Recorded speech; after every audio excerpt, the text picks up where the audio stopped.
being conscious of death. First, let's look at the contemplation of death. This entails actually making oneself acknowledge death by consciously bringing into mind the fact, I am going to die. You may say, I know that. But you don't know it, not fully, not consciously. There should be many opportunities to do this contemplation, but in present-day society there are not, simply because we are so far removed from death. We don't see it. Oh yes, you see it on television and at the movies, but it's all a game. You know they are only acting. It's only a game, isn't it? You sit there and watch people being shot, hundreds of them, and it's only a game. This actually has the opposite effect. It makes you even less able to acknowledge the reality of death, because it's like a game, it's not real, it's reinforcing the perception that death is not real. We are very far removed from the experience of death, not because death is not to be found, but because of the way our society is structured. How many of you see death? How many of you see dying people? How many of you are present at the time of death? How many of you have the opportunity to sit with a corpse? Not many of you have that opportunity. But it doesn't matter how far removed you are, you can never be completely removed, because it is such an imposing reality, especially when someone in your family dies. Even so, most often it is taken away from you. People die in hospital.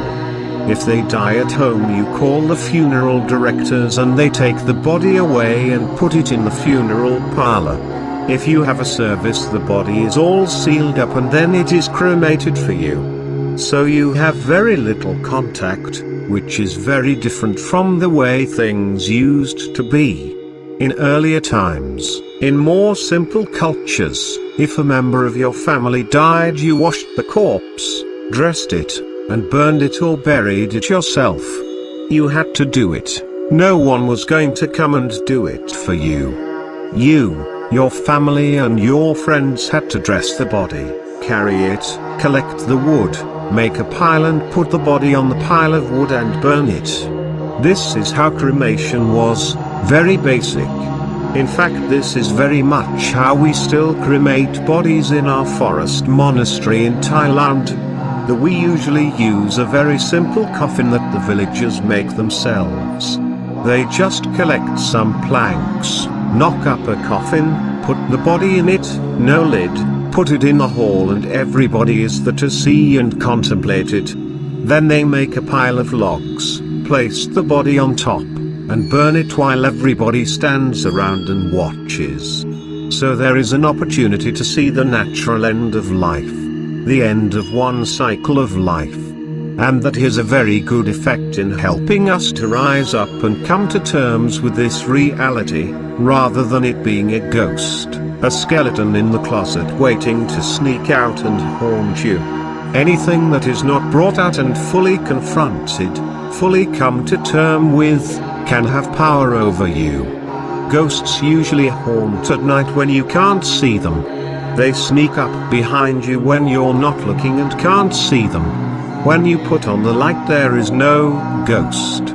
In order to have power over us, to make us frightened, it must be something that we can't face, something that we can't fully, consciously, clearly see. It must remain unknown and mysterious. As long as we allow death to remain that way, it will bring fear into our hearts. But through contemplation, through attention and consciously finding ways of bringing this fact into the mind and coming to terms with it, fear can be overcome. This is why the contemplation of death is one of the main contemplations in Buddhism. It can be done in many ways. Most mornings in our monastery we chant one particular reflection which goes, I am of the nature to age. I have not gone beyond aging. I am of the nature to sicken, I have not gone beyond sickness. I am of the nature to die, I have not gone beyond dying. All that is mine, beloved and pleasing, will change, will become otherwise, will become separated from me.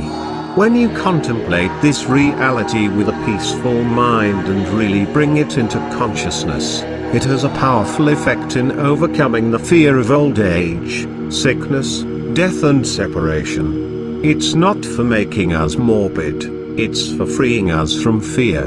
That is why we contemplate death. It's not that we are looking forward to dying, but that we want to live and die without fear. So to have an opportunity to be with a dead body is to be encouraged. It's good if you have such an opportunity to actually sit and be with the body, to actually witness the end of a human life, to ask yourself, is this death? When you die, you can't take anything with you, not even your own body. In Buddhist monasteries this is considered so important that quite often skeletons are displayed in the meditation hall. In one monastery there was a monk who left instructions that after his death his body, fully robed and sitting in full lotus, was to be put in a glass case. There he sat slowly disintegrating. Written on the front of the glass case was, "I used to be like you, soon you will be like me." Now when you see that, it has quite a powerful impact. It's a fact you just can't escape. The fact is that every single person is going to die. This is not a prediction I'm making through clairvoyant powers. It's just the inescapable fact that because you're born, you're going to die. All that remains to be known is the time. When is it going to happen? That's the unknown factor. The fact that you are going to die is not questionable, it is reality. So we contemplate. When there is death it's good to come into contact with it. Someone who was living perhaps 10 minutes ago is now dead. Yes, that's what's going to happen to me, too. Even if there is no body, no corpse in sight, one can do this just sitting quietly, just making that thought very clear in one's mind. I am going to die. I am going to die and I am going to have to leave everything behind. Every single thing, every mortal being is going to be left behind. Now remember the purpose of this. It is to force the mind to come to terms with this reality. Quite often you will feel fear. There is still fear because you haven't accepted it yet. That's the purpose of the contemplation, to allow the fear to arise so that we can learn to transcend it, to get above this fear and to be able to acknowledge death without fear. Buddhist monks see a great variety of life. People often think the opposite, that because we're monks we're removed from the realities of life, that we're protected and sheltered, that we live in a remote realm where we don't really know what life's about. In a certain sense that may be true, but in another sense we have more contact with many aspects of life than most people do. This is because their role of monk within a community of people is to act as a spiritual guide and refuge. When there's a birth, everybody brings the baby to the monk and he gives a blessing. The monk experiences what it is for everyone to be happy. When someone is sick, get the monk. So the monk has very close contact with sickness, pain and fear. When there is death it is very important for the monk to be there, because most people are terrified of death, both those who are dying and those around them. People feel at a loss. What do we do? As a monk I find that I have many occasions to come into contact with these things, both the pleasant and the unpleasant. I have found death to be one of the most rewarding experiences. I have also found it to be one of the most meaningful ways to be of service to others, because that is the time that I feel most useful. You may think that I feel most useful when I'm teaching meditation or giving these talks, but I really feel most useful in situations where there is death.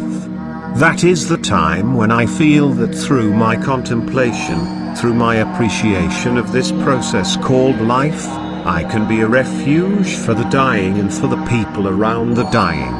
As I said, it is also rewarding as a learning experience, especially the first few occasions when I had to be with someone who was actually dying. So there are opportunities for us to contemplate, to bring into the mind this part of life which is normally avoided.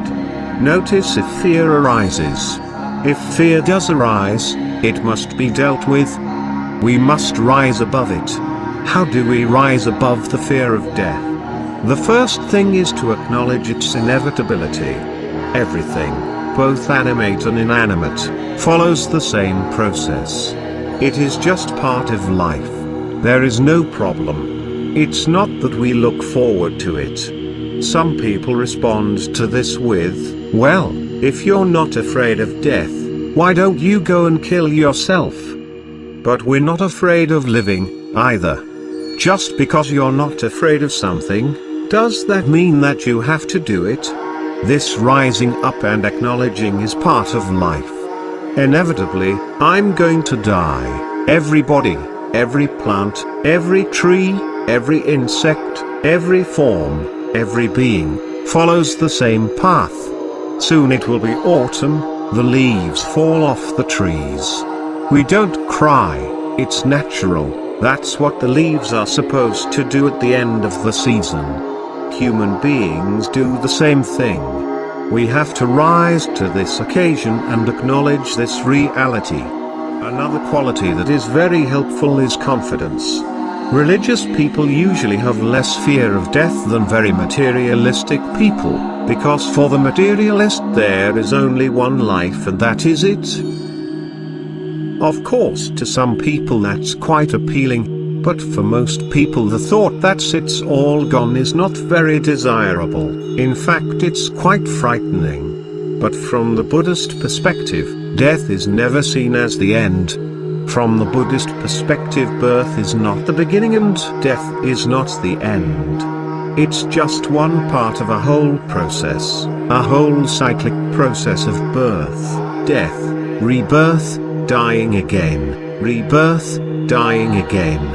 If one has some appreciation or understanding of that, death begins to lose its sting, because it's not final, it's not really the end. It is only the end of a cycle. Just one cycle along the way, and then the way continues with another cycle. The leaves fall off the trees, but it's not the end. They go back to the soil and nourish the roots. Next year the tree has new leaves. There's no disappearance into nothing. The same can be said of human life. There are bodies, there are living beings, but death is not the end. Conditioned by the moment of death is rebirth. An appreciation of that helps to relieve a lot of the fear about death. So we bring up the thought of death. We sit and bring it to mind. If fear arises, then we try to rise above that fear so that the mind comes to terms and is at peace with reality.